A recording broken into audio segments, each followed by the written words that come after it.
Hello everyone. Student Haryana PGT के subjective exams के लिए आप लोगों के रिक्वेस्ट पर मैं ये स्पेशल क्लास लेकर के आई हूँ, जिसमें आप लोगों का कहना है कि मैम जो पुराने क्वेश्चंस आए हैं उनको डिटेल में बताएं कि किस तरीके से उनको लिखना है। तो चलिए मैं यहाँ पर थोड़ा गाइडेंस दे देती हूँ और मैं आपको बता दूँ कि इससे रिलेटेड एक क्लास मेरे ऐप शिप्रानॉमिक्स पर चल भी रही है। वहाँ पर गाइडेंस के साथ साथ मैं आपके पेपर को भी असेसमेंट करती हूँ। आपको लिखने का जो राइटिंग स्किल है आपका डेवलप होता है। और मेरी जो क्लास है वो हिंदी मीडियम और इंग्लिश मीडियम दोनों में चल रही है। एंड इसके साथ ही साथ स्टूडेंट मेरे अपने लिखे हुए कंटेंट जो आपके सिलेबस वाइज लिखे गए हैं वो आपको उसमें पहले से प्रोवाइड किया हुआ है। ठीक है, तो चलिए first let me introduce my self. I am doctor Shipra ma'am and I am net qualified, jet qualified and PhD. And my specialization is econometrics and mathematical economics, and this is my mobile number 9320634901. You can message me on this number, and my app is Shipranomics. You can download my app from Google Play Store. तो देखिए ये जो question आप लोगों ने भेजा है ये क्वेश्चन सब्जेक्टिव एग्ज़ाम का है। इसमें टोटल क्वेश्चन जो है 18 क्वेश्चन हैं और इसमें से 15 के आंसर आपको करने हैं और पर क्वेश्चन कितने वर्ड लिमिट क्या होगा ये भी आपको इसमें मेंशन किया हुआ रहता है। तो वर्ड लिमिट को ध्यान देना है कि वर्ड लिमिट कितना है और आपको उसके अंतर्गत ही लिखना है।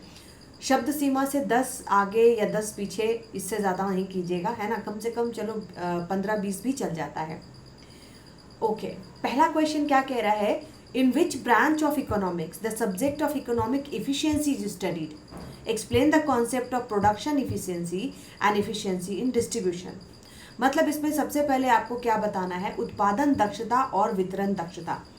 तो किसी भी क्वेश्चन को देखो, यहाँ पर किसी भी क्वेश्चन के 3 पार्ट होते हैं, तो आपको टोटल मार्क्स को भी बाइफरकेट करके बताया हुआ है कि किसके बारे में आपको कितना कितना वेट देना है।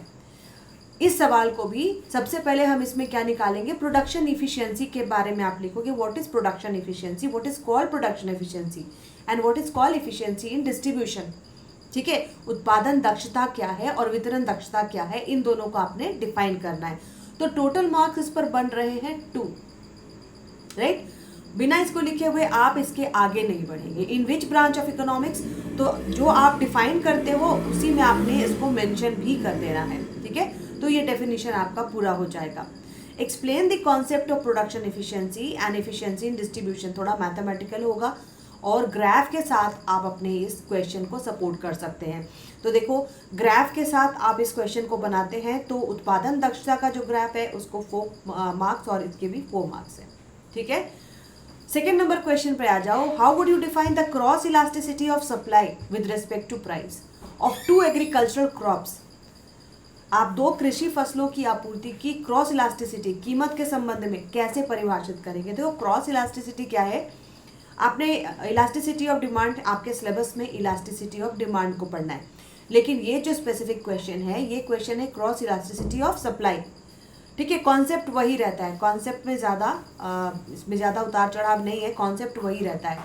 लेकिन यहाँ पर इलास्टिसिटी ऑफ सप्लाई की बात की जा रही है विथ रिस्पेक्ट टू प्राइस। अगर एक का प्राइस कम होता है तो जो दूसरे के डिमांड पर क्या असर पड़ रहा है या दूसरे के सप्लाई पर क्या असर पड़ रहा है। तो सबसे पहले इसमें देखो, ये 10 मार्क्स का क्वेश्चन है। ठीक है, आपको इसमें पहले तो 2 ऐसे क्रॉप को डिफाइन करना है जिनमें क्रॉस इलास्टिसिटी पॉजिटिव है ना। कॉम्प्लीमेंट्री गुड तो हम नहीं ले सकते ना, यहाँ पर हमें क्या लेना है? सब्स्टिट्यूट गुड्स लेना है। प्रतिस्थापन वाली कोई भी 2 कृषि फसलों की आपूर्ति को लेना है। तो कोई ऐसा क्रॉप लेंगे जिसमें सब्स्टिट्यूशन इफेक्ट काम कर रहा है। तो सबसे पहले आपने डिफाइन करना है कि what is substitution, what is cross elasticity of supply. और क्रॉस इलास्टिसिटी ऑफ सप्लाई किस पर जाता है? तो यहाँ पर आपको सब्स्टिट्यूट क्रॉप्स लेने हैं। सब्स्टिट्यूट क्रॉप्स अगर लेंगे तभी क्रॉस इलास्टिसिटी ऑफ सप्लाई दिखा पाएंगे। अगर हम कॉम्प्लीमेंट्री कोई भी ऐसे 2 क्रॉप लेते हैं which is complementary in nature, तो हम इसमें क्या कर सकेंगे? We will not be able to define the cross elasticity of supply for that product, right. तो ये 10 मार्क्स का क्वेश्चन बनता है। और जैसा मैंने आपको बताया स्टूडेंट, मैं जो क्लास इसका ले रही हूँ मेरे ऐप पर, दोनों ही मीडियम में ले रही हूँ, हिंदी मीडियम और इंग्लिश मीडियम। तो आप जो भी लिखते हैं उसका असेसमेंट मेरे द्वारा किया जाता है, राइट। तो यहाँ पर आप क्रॉस इलास्टिसिटी ऑफ सप्लाई को डिफाइन करने के बाद इसके कुछ ग्राफ्स होंगे, उस ग्राफ से आप इसको प्रूफ करोगे कि किस प्रकार से ये काम करता है। ठीक है। थर्ड है what are the determinant of demand for gold, explain the degree of elasticity of demand in the case of gold. सोने की मांग के निर्धारक क्या है? देखो ये इंटरनेशनल का क्वेश्चन है। फोर्थ नंबर है एकाधिकार के निर्धारक तत्व क्या है, what are the determinants of a monopoly, है ना। इसमें मैंने ज़्यादा स्ट्रेस नहीं दिया क्योंकि this will not be repeated और ऐसे क्वेश्चन बहुत ही कम आते हैं। तो अभी थोड़े टाइम में मैं वो सारे क्वेश्चन आपको डिस्कस कर दूं जिसकी प्रोबेबिलिटी ज़्यादा है आने की। ठीक है। What are the determinant of a monopoly, देखो 5+5 किया हुआ है। तो कोई भी सवाल यहाँ तो आपको बाइफरकेट करके बताया हुआ है कि किसी भी क्वेश्चन का फर्स्ट पार्ट आप लिखोगे तो 5 नंबर मिलेंगे, सेकेंड पार्ट आप लिखोगे तो 5 नंबर मिलेंगे। ठीक है। तो what are the determinant of a monopoly, monopoly के डिटर्मिनेंट क्या है, निर्धारक तत्व क्या है ना। मोनोपोली कैसे क्रिएट हो जाती है, एकाधिकार का तत्व कैसे मार्केट में आ जाता है, दीर्घकाल में एकाधिकार के अंतर्गत मूल्य और उत्पादन का निर्धारण, how is price and output determined under monopoly in long run. तो देखो इसमें आपने क्या करना है, सबसे पहले तो आपको मोनोपोली के बारे में बताना है कि व्हाट इज मोनोपोली, उसके बाद आपको बताना है कि what are the determinant of monopoly. जब आप डिफाइन कर रहे होंगे मोनोपोली को तो थोड़ा सा एल्जेब्रिक डेरिवेशन भी बनता है। एल्जेब्रिक डेरिवेशन किस तरीके से आप इसमें डालोगे, एच.एल. आहूजा की बुक में बहुत ही अच्छे से इसका एल्जेब्रिक डेरिवेशन दिया हुआ है कि परफेक्ट कंपटीशन होता है तो परफेक्ट कंपटीशन में कीमत दी गई होती है, price is given in perfect competition, but in monopoly price and demand both are adjusted. या तो एकाधिकारी जो है या तो डिमांड एडजस्ट या तो क्वांटिटी डिमांडेड को एडजस्ट करेगा, सप्लाई को एडजस्ट करेगा या फिर प्राइस को एडजस्ट करेगा। तो इसका एल्जेब्रिक डेरिवेशन होता है जो कि एच.एल. आहूजा की बुक में आपको अवेलेबल है। उसको देते हुए क्योंकि ये 5 नंबर है, 5 नंबर इसका मतलब आपको कुछ एल्जेब्रिक डेरिवेशन दिखाना है। फिर आप आ जाओगे दीर्घकाल में, है ना, लॉन्ग रन में एकाधिकार का मूल्य और उत्पादन का निर्धारण, इसका ग्राफ है। एक चीज़ जो मैं अपने क्लास में बताती हूँ, स्टूडेंट ऐप पर जो मैं क्लास लेती हूँ उस पर भी बताती हूँ कि graph should be self explanatory. आप जो ग्राफ बना रहे हो वो ग्राफ देखने से ही पता चल जाना चाहिए कि ग्राफ में क्या है। ठीक है। 5th नंबर पर है how does the addition of government in a 2 sector economy affect circular flow of income. 2 क्षेत्र की अर्थव्यवस्था में सरकार के शामिल होने से आय का चक्रीय प्रवाह कैसे प्रभावित होता है। ठीक है। अब यहाँ पर देखो, अगर आप लोगों में से किसी के पास एम.एल. वैश की बुक है तो वैश की, क्योंकि आंसर्स तो सभी लिखेंगे लेकिन किसको पॉइंट मिलता है, किसको ज़्यादा मार्क्स मिलते हैं, जो थोड़ा सा एल्जेब्रिक डेरिवेशन देते हो, थोड़ा सा मैथमेटिकल वे में लिखते हो, थोड़ा सा उसमें ग्राफ डालते हो, है ना। इकोनॉमिक्स में यही सारी चीज़ें हैं जिससे हम अपने आंसर को दूसरों से अलग बना सकते हैं। तो 2 क्षेत्र की अर्थव्यवस्था क्या है, y = C+I। ठीक है। तो y = C+I, इसको आप और ज़्यादा लॉन्ग में लेकर के इसको डिराइव करके दिखा सकते हैं। ठीक है। C = A+BY है, I = I+EY है। ये सारा डिराइव करके कि भाई सबसे पहले हमने बताना है कि संतुलन में अर्थव्यवस्था होगी तो संतुलन पर आय क्या होगी। ठीक है। What will be equilibrium income, ये मैंने आप लोगों को कई बार कराया है। जैसे y = C+I है ना, इसको हम बढ़ा करके लिखते हैं ना कि A+BY + I+EY, है ना। तो इक्विलिब्रियम पर आने के लिए कि y में से BY को भी घटा लो, EY को भी घटा लो, इधर क्या बचेगा A+I। तो y और यहाँ कॉमन लेते हैं 1 - b - e = A+I। तो इक्विलिब्रियम पर क्या हो जाएगा, A+I divided by 1 - b - e। ये तो सुपर मल्टीप्लायर के फॉर्मूला की तरफ हम चले गए। तो 2 सेक्टर इकोनॉमी की जब हम बात करेंगे तो उसको पहले थोड़ा सा एल्जेब्रिक डेरिवेशन आपने करना है, तभी मार्क्स जो हैं आपको सबसे अलग हटके मिलेंगे। ठीक है। तो 2 क्षेत्र की अर्थव्यवस्था में सरकार के शामिल होने से, सरकार शामिल हो रही है तो क्या हो रहा है, 2 क्षेत्र की अर्थव्यवस्था में किस प्रकार से सरकार क्या करेगी, या तो टैक्स लगाएगी या फिर आपको ट्रांसफर अर्निंग देगी। तो ये मैथमेटिकल एल्जेब्रिक डेरिवेशन और भी चेंज हो जाएगा। ठीक है। चलिए नेक्स्ट में बढ़े। नेक्स्ट क्वेश्चन क्या है, बताएं कि कैसे बचत निवेश समानता राष्ट्रीय उत्पादन में संतुलन लाती है। How saving investment equality. देखो कीन्स का जो इक्वेशन आपने पढ़ा है कि अर्थव्यवस्था जो है संतुलन पर कब होती है, जब y = C+I होता है या सेविंग = इन्वेस्टमेंट होता है। तो यहाँ पर भी आपको अलजेब्रिक डेरिवेशन बहुत अच्छे से जाएगा। सबसे पहले तो आपने बताना है कि बचत निवेश समानता, इसमें इकोनॉमिस्ट के व्यू आपको पहले डालने हैं। किस किस इकोनॉमिस्ट ने बचत निवेश समानता की बात कही, कीन्स ने किस प्रकार से इससे अर्थव्यवस्था में संतुलन की बात कही, कीन्स का ग्राफ आप इसमें शो कर सकते हो, ठीक है। और इसमें आप इसका अलजेब्रिक डेरिवेशन डालते हुए दिखा सकते हैं। तो ये बहुत ही अच्छा, मैक्रो का जो क्वेश्चन होता है ना बहुत ईजी होता है, लेकिन अगर आप इसको अलजेब्रिक डेरिवेशन अगर आपको आता है तो इस पर प्रैक्टिस बहुत ज़रूरी है, राइट। उपभोक्ता अधिशेष उत्पादक अधिशेष की सहायता से प्रतिस्पर्धी बाजार मॉडल दिखाएं। देखो ये बहुत ही इंपॉर्टेंट क्वेश्चन है और हमेशा पूछा जाता है, consumer surplus and producer surplus. सबसे पहले आपने बताना है what is consumer surplus, then आपको बताना है व्हाट इज प्रोड्यूसर सरप्लस। दोनों में ग्राफ बनते हैं और graph should be self explanatory, है ना, क्योंकि इसमें देखो 2 3 3 2 इस क्वेश्चन इस 10 नंबर को 4 भाग में बांटा है। तो पहले आपको क्या करना है, उपभोक्ता अधिशेष को बताइए, ठीक है, उसके बाद उत्पादक अधिशेष को बताइए कि ये होता क्या है, उसके बाद पूर्ण प्रतियोगिता वाला जो मार्केट होता है उसमें इसके ग्राफ को आपको बता करके फिर उसको आपको एक्सप्लेन करना है। नेक्स्ट है, inflation is inevitable in an economy attempting to grow rapidly in the presence of structural bottleneck, discuss. देखने में ये क्वेश्चन बहुत इजी लग रहा है, बट ये इतना इजी नहीं है। इजी है लेकिन आप इसको थोड़ा सा ये ट्राई कर सकते हैं कि आपको 10 में से कम 9.5 तो मिल जाए, है ना, ये क्वेश्चन। क्योंकि देखो क्वेश्चन को देखते ही पता चल जाता है कि हम इसमें क्या डाल सकते हैं, है ना। इस क्वेश्चन में अर्थव्यवस्था में मुद्रास्फीति अपरिहार्य है, मतलब इन्फ्लेशन तो थोड़ा बहुत रहना चाहिए, थोड़ी बहुत महंगाई नहीं रहेगी तो बेचारा प्रोड्यूसर जो बैठा हुआ है कमाने के लिए वो तो फिर मार्केट छोड़ के चला जाएगा ना। तो उसे कहते हैं ना कि मतलब थोड़ी मात्रा में मुद्रास्फीति एक टॉनिक की तरह काम करती है, ऐसे आप कोटेशंस भी डाल सकते हो, ठीक है। और संरचनात्मक बाधाओं की उपस्थिति में तेजी से बढ़ने का प्रयास करने वाली अर्थव्यवस्था में इसका होना जरूरी है। आप इसको इकोनॉमिक सर्वे के डाटा से इसको आप बैकअप दे सकते हो, लेकिन कैसे, देखो सिंपली अगर इसको लिखो तो आपको कम से कम 7-8 नंबर तो इसमें मिल जाएंगे, 10 नहीं मिलेगा। लेकिन अगर आप में से 2-3 साल के डाटा को अगर आप कंपेयर कर दो इंडियन इकोनॉमी के, जैसे 2019 से अगर मैं कंपेयर कर दूं 2019 का इकोनॉमिक सर्वे, जिस समय हमारे मार्केट में क्या चल रहा था, स्लोनेस चल रहा था, गतिहीनता की स्थिति थी, है ना। अगर आप पेपर पढ़ते हो, इकोनॉमिक सर्वे हमेशा पढ़ते हो, मैं तो हमेशा पढ़ती रहती हूँ, तो ये चीज़ें आपके दिमाग में होंगी। इकोनॉमिक स्लोनेस चल रहा था तो उस वक्त इन्फ्लेशन की क्या कंडीशन थी, कितना इन्फ्लेशन था, ठीक है, और इन्फ्लेशन का टारगेट क्या रखा गया था। तो इंडियन इकोनॉमी के डाटा से अगर आप इसको बैकअप देते रहते हो ना, और बैकअप देते हुए लिखते हो, तो 10 आउट ऑफ 10 भी इसमें आ सकता है।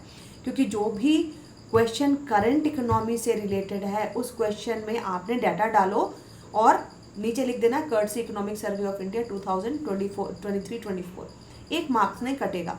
क्योंकि एग्जामिनर क्या करते हैं, वो आपका एक डाटा मिला के देखेंगे, दूसरे क्वेश्चन में एक डाटा मिला के देखेंगे, तीसरे क्वेश्चन में सोचेंगे इस बच्चे ने तो इकोनॉमिक सर्वे से लिखा ही होगा, है ना। तो ऐसा इंप्रेशन भी आना चाहिए।